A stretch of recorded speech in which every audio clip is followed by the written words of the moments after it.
तमिलनाडु, जहां चुनाव सिर्फ सरकार बनाने की प्रक्रिया नहीं बल्कि विचारधारा की टक्कर है, जहां लड़ाई सिर्फ डीएमके और एआईएडीएमके के बीच नहीं बल्कि द्रविड़ मॉडल वर्सेस राष्ट्रीय राजनीति के बीच होती है, जहां हर चुनाव दिल्ली बनाम तमिल पहचान बन जाता है।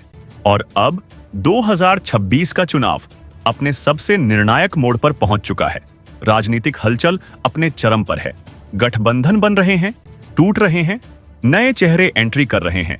और इस बार तमिलनाडु का चुनाव पिछले 50 सालों की राजनीति को बदल सकता है, क्योंकि इस बार मैदान में सिर्फ 2 नहीं बल्कि 3 ताकतें उतर चुकी हैं। और आज हम आपके सामने रखने जा रहे हैं तमिलनाडु का सबसे बड़ा, सबसे डीप और सबसे सटीक ओपिनियन पोल। लेकिन उससे पहले जरूरी है समझना पूरा खेल, क्योंकि बिना इसे समझे आप कभी नहीं समझ पाएंगे कि तमिलनाडु में इस बार असली हवा किस तरफ है। तमिलनाडु की राजनीति हमेशा से अलग रही है। यहां राष्ट्रीय मुद्दों से ज्यादा क्षेत्रीय पहचान चलती है। डीएमके और एआईएडीएमके पिछले कई दशकों से इसी 2 पार्टियों ने सत्ता को बांट कर रखा है। लेकिन 2016 के बाद जयललिता के निधन के बाद एआईएडीएमके लगातार कमजोर होती चली गई। नेतृत्व में बिखराव, ग्राउंड पर पकड़ कमजोर। और यही कारण है कि 2021 में डीएमके ने भारी जीत हासिल की। एमके स्टालिन मुख्यमंत्री बने और एआईएडीएमके पूरी तरह सत्ता से बाहर हो गई। लेकिन 2026 का चुनाव वही पुरानी कहानी नहीं है, क्योंकि इस बार डीएमके के सामने सिर्फ एआईएडीएमके नहीं बल्कि एक पूरी गठबंधन मशीन खड़ी है। एआईएडीएमके प्लस बीजेपी और उनके साथ पीएमके, एएमएमके जैसे कास्ट बेस्ड और रीजनल खिलाड़ी। मतलब इस बार मुकाबला सीधा है, DMK alliance versus NDA alliance. और यहीं से शुरू होता है तमिलनाडु चुनाव का सबसे बड़ा गेम। डीएमके अपनी पूरी ताकत के साथ मैदान में है।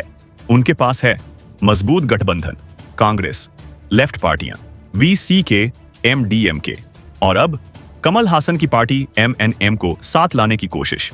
मतलब डीएमके की रणनीति साफ है, एंटी-बीजेपी वोट को पूरी तरह एकजुट करना और साथ ही वेलफेयर पॉलिटिक्स को और मजबूत करना। महिलाओं के लिए योजनाएं, सब्सिडी, गरीबों के लिए स्कीम, ये वही मॉडल है जिसने 2021 में डीएमके को जीत दिलाई थी। लेकिन इस बार कहानी इतनी आसान नहीं है, क्योंकि दूसरी तरफ एआईएडीएमके प्लस बीजेपी का गठबंधन पहले से ज्यादा संगठित नजर आ रहा है। एआईएडीएमके अपने अस्तित्व की लड़ाई लड़ रही है और बीजेपी तमिलनाडु में अपनी सबसे बड़ी एंट्री की तैयारी में है। यह वही बीजेपी है जो एक समय पर तमिलनाडु में लगभग न के बराबर थी, लेकिन अब धीरे धीरे वोट शेयर बढ़ा रही है, ग्राउंड नेटवर्क मजबूत कर रही है और सबसे बड़ा मोदी फैक्टर जो शहरी और युवा वोटर को प्रभावित करता है। लेकिन इस चुनाव का सबसे बड़ा ट्विस्ट यहीं आता है। एक्टर विजय और उनकी पार्टी तमिलागा वेट्री कज़ागम टीवीके, यह सिर्फ एक नई पार्टी नहीं है, यह एक नया सेंटिमेंट है, एक नया इमोशन है। विजय की रैलीज में उमड़ती भीड़, युवा वर्ग का झुकाव और ट्रेडिशनल पॉलिटिक्स से नाराज लोग, यह सब मिलकर इस चुनाव को पूरी तरह अनप्रेडिक्टेबल बना रहे हैं। क्योंकि टीवीके सीधे सीधे किसी को जीत नहीं दिलाएगी, लेकिन किसी को हराने की ताकत जरूर रखती है। अब आते हैं सबसे अहम हिस्से पर। मुद्दे। तमिलनाडु में चुनाव सिर्फ जाति या धर्म पर नहीं बल्कि प्रैक्टिकल इश्यूज पर भी लड़ा जाता है। महंगाई, एलपीजी संकट, रोजगार, उद्योग। डीएमके लगातार केंद्र सरकार पर हमला कर रही है, कह रही है दिल्ली तमिलनाडु को दबा रही है। वहीं बीजेपी पलटवार कर रही है, कह रही है डीएमके भ्रष्टाचार में डूबी हुई है। एआईएडीएमके भी डीएमके पर करप्शन के आरोप लगा रही है। मतलब यह चुनाव विकास वर्सेस भ्रष्टाचार नैरेटिव में बदल चुका है। और अब एक और हिडन फैक्टर जो धीरे धीरे बड़ा बनता जा रहा है, voter list special intensive revision SIR. DMK ने खुद इसके खिलाफ आवाज उठाई है, प्रदर्शन किए हैं और आरोप लगाया है कि वोटर लिस्ट में गड़बड़ी हो रही है। अब सोचिए, अगर बंगाल की तरह यहां भी वोटर लिस्ट कंट्रोवर्सी बढ़ती है तो इसका असर सीधे टर्नआउट पर पड़ेगा। और टर्नआउट तमिलनाडु में हमेशा रिजल्ट तय करता है। अब पूरी तस्वीर जोड़िए। एक तरफ डीएमके का मजबूत गठबंधन, वेलफेयर मॉडल, महिला वोट बैंक। दूसरी तरफ एआईएडीएमके प्लस बीजेपी कास्ट समीकरण, मोदी फैक्टर, एंटी इनकम्बेंसी, और तीसरी तरफ विजय की टीवी के जो पूरा समीकरण बिगाड़ सकती है।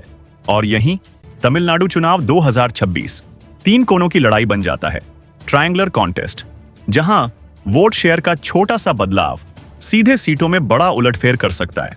तो ये है तमिलनाडु का पूरा ग्राउंड रियलिटी, पूरा राजनीतिक माहौल, पूरा गठबंधन खेल और पूरा हिडन फैक्टर। अब सवाल सबसे बड़ा, अगर आज वोटिंग हो जाए तो तमिलनाडु में किसकी सरकार बनेगी? क्या डीएमके फिर वापसी करेगी? क्या एआईएडीएमके प्लस बीजेपी मिलकर सत्ता में आएंगे? या विजय का फैक्टर सब कुछ उलट देगा?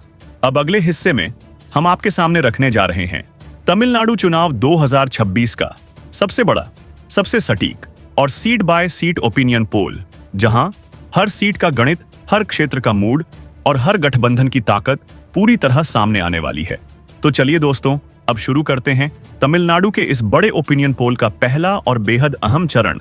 और सबसे पहले रुख करते हैं तिरुवल्लुर जिले की तरफ। तिरुवल्लुर चेन्नई के आसपास का इलाका और राजनीतिक तौर पर बेहद संवेदनशील माना जाता है। यहाँ कुल 6 विधानसभा सीटें हैं। अब अगर यहाँ के आंकड़ों को ध्यान से समझें तो तस्वीर काफी दिलचस्प बनती दिखाई दे रही है।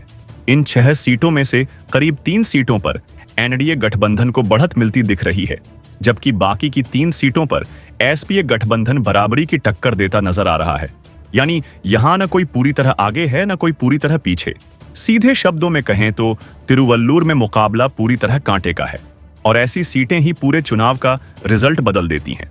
अब जरा आप बताइए, क्या आपके हिसाब से यहाँ आखिरी वक्त में कोई एक पार्टी बढ़त बना पाएगी, या मुकाबला ऐसा ही बराबरी पर रहेगा? कमेंट में जरूर लिखिए। अब बढ़ते हैं तमिलनाडु की राजनीति के सबसे अहम जिले की ओर, चेन्नई, जहां का मूड अक्सर पूरे राज्य की दिशा तय करता है। यहाँ कुल 22 विधानसभा सीटें हैं। अब अगर इन 22 सीटों का बारीकी से विश्लेषण करें तो यहाँ एक दिलचस्प तस्वीर सामने आती है। करीब 12 सीटों पर एनडीए गठबंधन आगे चलता हुआ दिखाई दे रहा है, जबकि 10 सीटों पर एसपीए गठबंधन मजबूती से मुकाबला कर रहा है। यानी यहाँ एनडीए को बढ़त जरूर है, लेकिन यह कोई आरामदायक बढ़त नहीं है, क्योंकि सिर्फ 2 सीटों का फर्क है और शहरी इलाकों में स्विंग बहुत तेजी से होता है। अगर यहाँ थोड़ा भी मूड बदला तो पूरी बाजी पलट सकती है। अब आप बताइए, क्या चेन्नई में इस बार कोई बड़ा उलटफेर देखने को मिल सकता है? अब चलते हैं कांचीपुरम जिले की ओर। यहाँ कुल 3 विधानसभा सीटें हैं, और सबसे दिलचस्प बात यह है कि इन तीनों सीटों पर एनडीए गठबंधन साफ बढ़त बनाता हुआ नजर आ रहा है। यानी यहाँ एसपीए को कोई खास मौका मिलता नहीं दिख रहा। यह जिला फिलहाल पूरी तरह एनडीए के पक्ष में जाता हुआ नजर आता है। दोस्तों, अब जरा रुकिए और पूरी तस्वीर को एक साथ समझिए। अब तक जिन 3 जिलों की हमने बात की, उनकी कुल 31 सीटें बनती हैं। इन 31 सीटों में करीब 18 सीटों पर एनडीए बढ़त बनाए हुए है, जबकि 13 सीटों पर एसपीए मुकाबले में है। यानी शुरुआत में एनडीए ने एक अच्छी बढ़त जरूर बना ली है, लेकिन चुनाव अभी बहुत लंबा है। अब आगे बढ़ते हैं और आते हैं चेंगलपट्टू जिले पर। यहाँ कुल 6 सीटें हैं। अब अगर इन 6 सीटों को ध्यान से देखें तो यहाँ तस्वीर थोड़ी अलग है। यहाँ 4 सीटों पर एसपीए गठबंधन बढ़त में दिखाई दे रहा है, जबकि 2 सीटों पर एनडीए अपनी पकड़ बनाए हुए है। यानी यहाँ एसपीए ने जोरदार वापसी की है। अब बात करते हैं रानीपेट जिले की। यहाँ कुल 4 सीटें हैं। इनमें से करीब 3 सीटों पर एनडीए आगे चलता हुआ दिखाई दे रहा है, जबकि 1 सीट पर एसपीए को बढ़त मिलती दिख रही है। यानी यहाँ एनडीए का पलड़ा भारी नजर आता है। अब आते हैं वेल्लोर जिले पर। यहाँ कुल 5 सीटें हैं। इन 5 सीटों में करीब 2 सीटों पर एनडीए, जबकि 3 सीटों पर एसपीए बढ़त बनाए हुए है। यानी यहाँ मुकाबला तो है, लेकिन एसपीए हल्की बढ़त में दिखाई दे रहा है। दोस्तों, अब एक बार फिर पूरी तस्वीर समझिए। अब तक जिन जिलों के आंकड़े सामने आए हैं, उनकी कुल 46 विधानसभा सीटें बनती हैं। इन 46 सीटों में करीब 25 सीटों पर एनडीए और 21 सीटों पर एसपीए बढ़त बनाए हुए है। यानी अभी तक एनडीए आगे जरूर है, लेकिन मुकाबला अभी भी पूरी तरह खुला हुआ है। अब आगे बढ़ने से पहले आपसे एक सवाल, क्या आपको लग रहा है कि तमिलनाडु में इस बार मुकाबला पहले से ज्यादा टाइट होने वाला है? अपनी राय कमेंट में जरूर लिखिए और यह भी बताइए आप किस जिले से देख रहे हैं। अब दोस्तों, जैसे जैसे हम आगे बढ़ रहे हैं, तस्वीर और भी ज्यादा दिलचस्प होती जा रही है, क्योंकि अब हम पहुंच चुके हैं उन जिलों पर जो पूरे चुनाव का संतुलन बदलने की ताकत रखते हैं। सबसे पहले बात करते हैं तिरुप्पुर जिले की। तिरुप्पुर औद्योगिक तौर पर बेहद अहम जिला और यहाँ का वोटिंग पैटर्न अक्सर चौंकाने वाला होता है। यहाँ कुल 4 विधानसभा सीटें हैं। अब अगर इन सीटों को ध्यान से समझें तो यहाँ तस्वीर साफ दिखाई देती है कि करीब 3 सीटों पर एनडीए गठबंधन बढ़त बनाए हुए है, जबकि एक सीट पर एसपीए को बढ़त मिलती दिख रही है। यानी यहाँ एनडीए मजबूत स्थिति में है, लेकिन पूरी तरह एक तरफा भी नहीं है। अब बढ़ते हैं कृष्णागिरी जिले की ओर। यहाँ कुल 6 सीटें हैं। इन 6 सीटों में करीब 2 सीटों पर एनडीए आगे है, जबकि 4 सीटों पर एसपीए बढ़त बनाए हुए है। यानी यहाँ स्पष्ट रूप से एसपीए का पलड़ा भारी नजर आता है। अब बात करते हैं धर्मपुरी जिले की। यहाँ कुल 5 विधानसभा सीटें हैं और यहाँ जो तस्वीर बन रही है वो बेहद अहम है। पांचों की 5 सीटों पर एसपीए बढ़त बनाए हुए दिखाई दे रहा है। यानी यह जिला पूरी तरह एसपीए के पक्ष में जाता हुआ नजर आ रहा है। दोस्तों, अब जरा रुकिए और पूरी तस्वीर को एक साथ समझिए। अब तक जिन जिलों के आंकड़े सामने आए हैं उनकी कुल 61 सीटें बनती हैं। इन 61 सीटों में करीब 30 सीटों पर एनडीए और 31 सीटों पर एसपीए बढ़त बनाए हुए है। यानी दोस्तों, यहां से खेल पलट चुका है। जहां पहले एनडीए आगे था, अब एसपीए हल्की बढ़त बना चुका है और यही इस चुनाव की असली कहानी है। हर कुछ जिलों के बाद तस्वीर बदल रही है। अब आगे बढ़ते हैं और आते हैं तिरुवन्नामलाई जिले पर। यहाँ कुल 8 विधानसभा सीटें हैं। इन 8 सीटों में करीब 6 सीटों पर एनडीए बढ़त बनाए हुए है, जबकि 2 सीटों पर एसपीए मुकाबले में है। यानी यहाँ एनडीए ने जोरदार वापसी की है। अब बात करते हैं विलुप्पुरम जिले की। यहाँ कुल 7 सीटें हैं। इन 7 सीटों में करीब 4 सीटों पर एनडीए, 2 सीटों पर एसपीए और 1 सीट पर अन्य दल बढ़त बनाए हुए है। यानी यहाँ तीसरा फैक्टर भी असर डाल रहा है। अब आते हैं कल्लाकुरिची जिले पर। यहाँ कुल 4 सीटें हैं। इनमें से 2 सीटों पर एनडीए और 2 सीटों पर एसपीए बढ़त बनाए हुए हैं। यानी यहाँ मुकाबला पूरी तरह बराबरी पर है। दोस्तों, अब एक बार फिर पूरी तस्वीर देखिए। अब तक जिन जिलों के रुझान सामने आए हैं उनकी कुल 80 विधानसभा सीटें बनती हैं। इन 80 सीटों में करीब 42 सीटों पर एनडीए, 37 सीटों पर एसपीए और 1 सीट पर अन्य दल बढ़त बनाए हुए हैं। यानी दोस्तों, अब फिर से मुकाबला एनडीए की ओर झुकता दिखाई दे रहा है। लेकिन ध्यान रखने वाली बात यह है, अंतर अभी भी बहुत बड़ा नहीं है और यही इस चुनाव को और भी ज्यादा रोमांचक बना रहा है। अब आप बताइए, क्या आपको लग रहा है कि यह चुनाव आखिरी तक ऐसे ही कांटे का बना रहेगा या फिर किसी एक पार्टी को साफ बढ़त मिल जाएगी? कमेंट में जरूर बताइए। अब आगे बढ़ते हैं और आते हैं अगले अहम जिलों पर। सेलम जिले की बात करते हैं। यहाँ कुल 11 सीटें हैं। इनमें से करीब 6 सीटों पर एनडीए, 3 सीटों पर एसपीए और 1 सीट पर अन्य दल बढ़त बनाए हुए है। यानी यहाँ एनडीए को स्पष्ट बढ़त मिलती दिख रही है। अब बात करते हैं नमक्कल जिले की। यहाँ कुल 6 सीटें हैं। इनमें से करीब 3 सीटों पर एनडीए, 2 सीटों पर एसपीए और 1 सीट अन्य के खाते में जाती दिख रही है। अब आते हैं इरोड जिले पर। यहाँ कुल 8 सीटें हैं। इन 8 सीटों में करीब 3 सीटों पर एनडीए, जबकि 5 सीटों पर एसपीए बढ़त बनाए हुए है। यानी यहाँ एसपीए ने मजबूत पकड़ बना रखी है। दोस्तों, अब एक बार फिर पूरी तस्वीर समझिए। अब तक कुल 105 सीटों के रुझान सामने आ चुके हैं। इन 105 सीटों में करीब 54 सीटों पर एनडीए, 47 सीटों पर एसपीए और 3 सीटों पर अन्य दल बढ़त बनाए हुए हैं। यानी दोस्तों, 100 से ज्यादा सीटों के बाद एनडीए ने एक अहम बढ़त बना ली है। लेकिन क्या यह बढ़त आखिर तक टिकेगी या एसपीए फिर से वापसी करेगा? अब दोस्तों, जैसे जैसे हम आगे बढ़ रहे हैं, यह चुनाव और भी ज्यादा दिलचस्प होता जा रहा है, क्योंकि अब हम पहुंच चुके हैं उन जिलों पर जहां से अक्सर चुनाव की दिशा तय होती है। सबसे पहले बात करते हैं नीलगिरी जिले की। नीलगिरी पहाड़ी इलाका, अलग सामाजिक समीकरण और यहाँ का वोटिंग पैटर्न हमेशा थोड़ा अलग रहता है। यहाँ कुल 3 विधानसभा सीटें हैं। इन 3 सीटों में से करीब 2 सीटों पर एनडीए बढ़त बनाए हुए है, जबकि 1 सीट पर एसपीए मुकाबले में है। यानी यहाँ एनडीए को हल्की बढ़त जरूर है, लेकिन मुकाबला पूरी तरह खत्म नहीं हुआ है। अब बढ़ते हैं तिरुपुर जिले की ओर। यहाँ कुल 8 सीटें हैं। इन 8 सीटों में करीब 3 सीटों पर एनडीए, जबकि 4 सीटों पर एसपीए बढ़त बनाए हुए हैं और 1 सीट पर अन्य दल भी मुकाबले में है। यानी यहाँ एसपीए का पलड़ा थोड़ा भारी नजर आता है, लेकिन मुकाबला अभी भी खुला हुआ है। अब बात करते हैं कोयम्बटूर जिले की, जो औद्योगिक और राजनीतिक दोनों ही दृष्टि से बेहद अहम है। यहाँ कुल 10 विधानसभा सीटें हैं। इन 10 सीटों में करीब 3 सीटों पर एनडीए जबकि 7 सीटों पर एसपीए बढ़त बनाए हुए हैं। यानी यहाँ एसपीए ने काफी मजबूत पकड़ बना ली है। दोस्तों, अब जरा पूरी तस्वीर समझिए। अब तक जिन जिलों के आंकड़े सामने आए हैं उनकी कुल 126 सीटें बनती हैं। इन 126 सीटों में करीब 62 सीटों पर एनडीए, 59 सीटों पर एसपीए और 4 सीटों पर अन्य दल बढ़त बनाए हुए हैं। यानी यहाँ एनडीए आगे जरूर है, लेकिन अंतर बहुत ज्यादा नहीं है। अब आगे बढ़ते हैं डिंडीगुल जिले की ओर। यहाँ कुल 7 सीटें हैं। इन 7 सीटों में करीब 3 सीटों पर एनडीए और 4 सीटों पर एसपीए बढ़त बनाए हुए है। अब बात करते हैं करूर जिले की।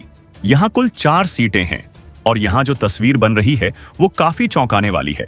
चारों की 4 सीटों पर एनडीए बढ़त बनाए हुए है। यानी यहाँ एनडीए का क्लीन स्वीप नजर आ रहा है। अब आते हैं तिरुचिरापल्ली जिले पर। यहाँ कुल 9 सीटें हैं। इन 9 सीटों में करीब 3 सीटों पर एनडीए जबकि 6 सीटों पर एसपीए बढ़त बनाए हुए हैं। यानी यहाँ एसपीए ने मजबूत बढ़त बना रखी है।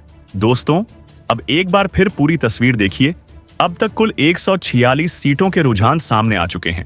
इन 146 सीटों में करीब 72 सीटों पर एनडीए, 69 सीटों पर एसपीए और 4 सीटों पर अन्य दल आगे हैं। यानी दोस्तों, मुकाबला अभी भी बहुत टाइट है, लेकिन एनडीए हल्की बढ़त बनाए हुए है। अब आगे बढ़ते हैं, पेरम्बलूर जिले की बात करते हैं। यहाँ कुल 2 सीटें हैं। इन दोनों सीटों पर एनडीए बढ़त बनाए हुए दिखाई दे रहा है। अब आते हैं अरियालूर जिले पर। यहाँ कुल 2 सीटें हैं। इनमें से 1 सीट एनडीए और 1 सीट एसपीए के खाते में जाती दिख रही है। अब बात करते हैं कुडलूर जिले की। यहाँ कुल 9 सीटें हैं। इन 9 सीटों में करीब 4 सीटों पर एनडीए, 1 सीट पर एसपीए और 1 सीट पर अन्य दल, जबकि बाकी सीटों पर कड़ी टक्कर नजर आ रही है। दोस्तों, अब एक बार फिर पूरी तस्वीर समझिए। अब तक कुल 159 सीटों के रुझान सामने आ चुके हैं। इन 159 सीटों में करीब 79 सीटों पर एनडीए, 71 सीटों पर एसपीए और 5 सीटों पर अन्य दल बढ़त बनाए हुए हैं। यानी दोस्तों, अब अंतर थोड़ा बढ़ता हुआ नजर आ रहा है और एनडीए अपनी बढ़त को मजबूत करता दिख रहा है। अब आते हैं अगले अहम जिलों पर। माइलादुथुरई। यहाँ कुल 3 सीटें हैं और तीनों सीटों पर एनडीए बढ़त बनाए हुए हैं। नागपट्टिनम। यहाँ कुल 3 सीटें हैं। इनमें से 2 सीटों पर एनडीए और 1 सीट पर एसपीए बढ़त बनाए हुए है। तिरुवारूर। यहाँ कुल 4 सीटें हैं। इनमें से 3 सीटों पर एनडीए और 1 सीट पर एसपीए आगे है। और अब दोस्तों, अब तक के आंकड़े क्या कहते हैं? कुल 169 सीटों में करीब 87 सीटों पर एनडीए, 73 सीटों पर एसपीए और 5 सीटों पर अन्य दल बढ़त बनाए हुए हैं। यानी दोस्तों, अब तस्वीर धीरे धीरे साफ होती नजर आ रही है। एनडीए की बढ़त अब स्थिर होती दिख रही है, लेकिन क्या आखिरी चरण में एसपीए वापसी कर सकता है? अब आप बताइए, क्या आपको लग रहा है कि तमिलनाडु में इस बार सत्ता बदलने वाली है? कमेंट में जरूर बताइए और वीडियो को लाइक और शेयर करना मत भूलिए। अब दोस्तों, हम पहुंच चुके हैं इस ओपिनियन पोल के सबसे निर्णायक और आखिरी चरण पर। यहीं से तय होगा कि तमिलनाडु में सत्ता किसके हाथ में जाती हुई नजर आ रही है। तो चलिए एक एक जिले को बहुत ध्यान से समझते हैं। सबसे पहले बात करते हैं तंजावुर जिले की। तंजावुर डेल्टा क्षेत्र का दिल, जहां की राजनीति हमेशा राज्य की दिशा तय करती है। यहां कुल 8 विधानसभा सीटें हैं। अब अगर इन 8 सीटों को ध्यान से देखें तो यहां करीब 3 सीटों पर एनडीए बढ़त बनाए हुए है, जबकि 5 सीटों पर एसपीए गठबंधन मजबूत स्थिति में नजर आ रहा है। यानी यहां एसपीए का पलड़ा साफ तौर पर भारी दिखाई देता है। अब बढ़ते हैं पुडुकोट्टई जिले की ओर। यहां कुल 6 सीटें हैं।